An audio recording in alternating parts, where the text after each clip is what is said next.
Welcome to Above Par. I'm your host, Kathy Hartwood.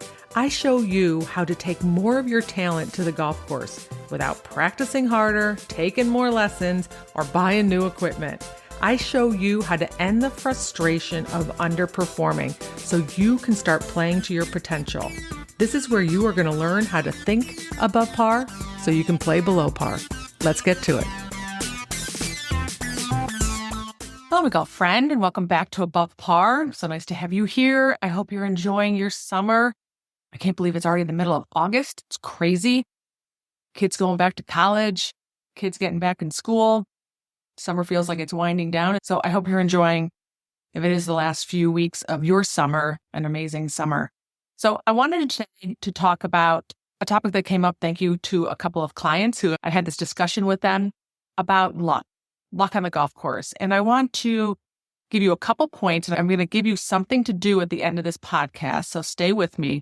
And I want to talk about and reframe the way that you look at luck, because this is what can happen. We can go through playing golf. You're going to get bad bounces and bad breaks, and we can start to feel very unlucky. This can happen in your day-to-day life too. So you can use this anywhere. And I want to reintroduce you to a couple concepts that I've talked about in other podcasts today. And like I said, give you something to do at the end. So one of the things about bad luck or getting bad breaks, you get a bad bounce, it goes in the bunker. Or I was actually just thinking about Justin Thomas as he was trying to go through again into playoffs where he hit the flag stick, bad break, bounced out instead of bouncing in. And it's so easy for us to spiral into a place where we feel like we're very unlucky, that we don't get any good breaks, that everybody else gets all the good breaks and that we don't. And it feels really bad and a little bit of despair and hopelessness in there. And then what happens is we go on the golf course and we continue to look for all the bad breaks that we get. We start labeling ourselves as a person who's just unlucky, who never gets a good break. All the bad things happen to us. And I promise you that dialogue and that way of looking at your golf game and your life is very heavy. You will for sure find evidence of it. You will prove it to yourself over and over again. And it can turn into a lot of hopelessness, like I said. So the first concept I want to remind you about is 50-50. Life and golf are 50-50.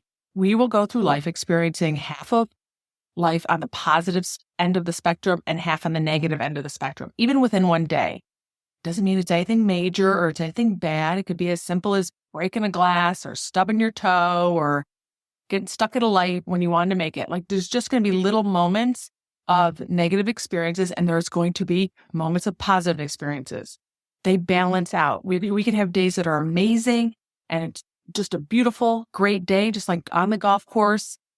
Everything's a positive day. And then we could have the other day that seems like nothing is going right. Everything is against us. We just want to go home and go to bed and just wake up the next day and start all over again. That day was a little bit heavier on the negative side. But this is the thing. They balance out. If you can believe that concept, that life is 50-50, that everything balances out. So if you're going through a bad moment, you know that you're going to get a positive moment. We need the bad moments to have the contrast so that we can appreciate the good moments anyway. We don't end up appreciating the good breaks if all we got were good breaks. We need the contrast so that we can have the emotion that goes with the positivity and the positive things in life. We want to feel joy and happiness and excitement because of these positive things, but we don't get to experience that unless we have the contrast of crappy things happening. Now, how long we stay at a crappy place is up to us. The moment might happen, but how long we stay there is totally in our control. We can decide not to stay there very long, and we can have a positive moment and decide to stay there much longer by the way that we think and we feel. Same thing with golf. So one of the challenges that you're going to experience is that frustration happens for two main reasons. One is that we have expectations that we haven't met. So sometimes they're too high and we don't meet them, then we get frustrated. But the other one is that when we feel like we've had a disservice, we've been wronged in some way, we get a bad break, that creates frustration. So we're going to have these bad breaks. We're going to experience frustration. How long you stay there is up to you. But that is definitely your indicator that you have something that you felt like was unjust, that wasn't right, shouldn't have happened. I hit the flight stick, it bounced out, not fair.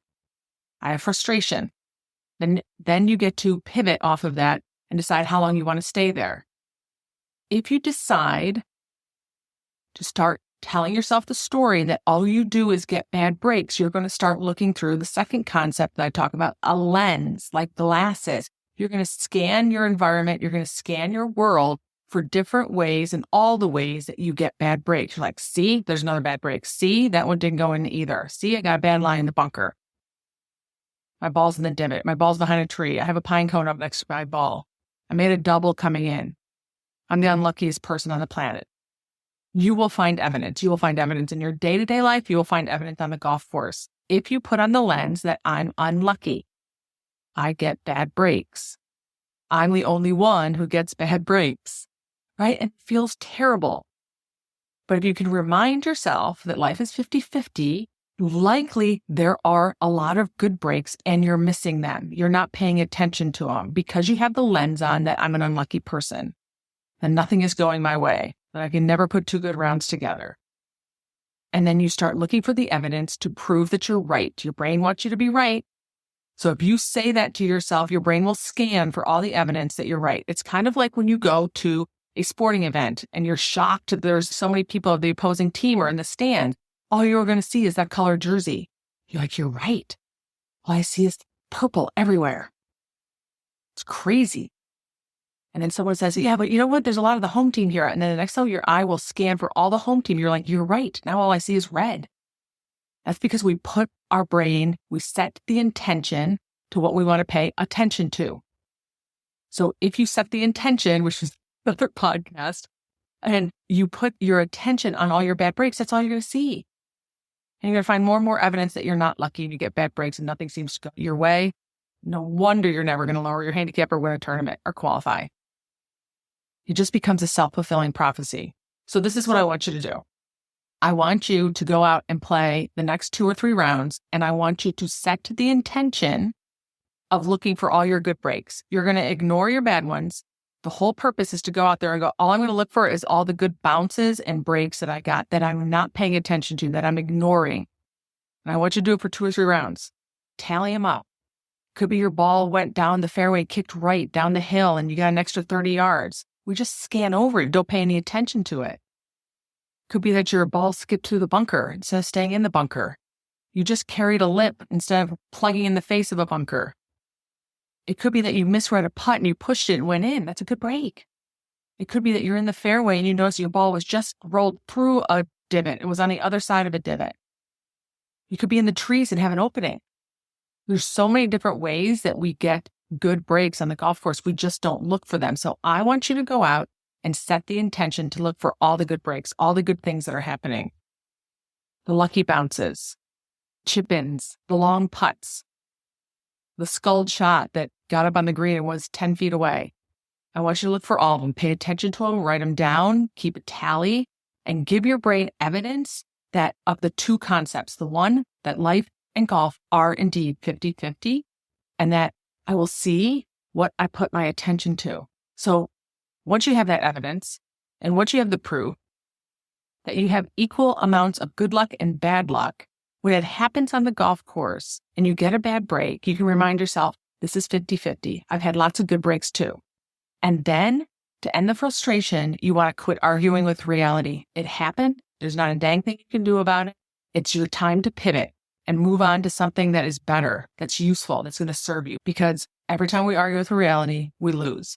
You want to take those bad breaks that are going to happen and make them neutral for your own benefit. All right, my friends? 50-50. The lenses that we wear is what we're going to look for and what we're going to see in the world. And I want you to go out there and look for all the good breaks that you're getting on the golf course or in your day-to-day life or in other sports or at work or whatever you want to focus on. Look for all the positive, the good breaks, the luck. Feels way better to see evidence of that. All right, my friends, if I can help you in any way, make sure you reach out to me at kathyhartwood.com. Have a beautiful week, and I'll talk to you next Wednesday. Bye.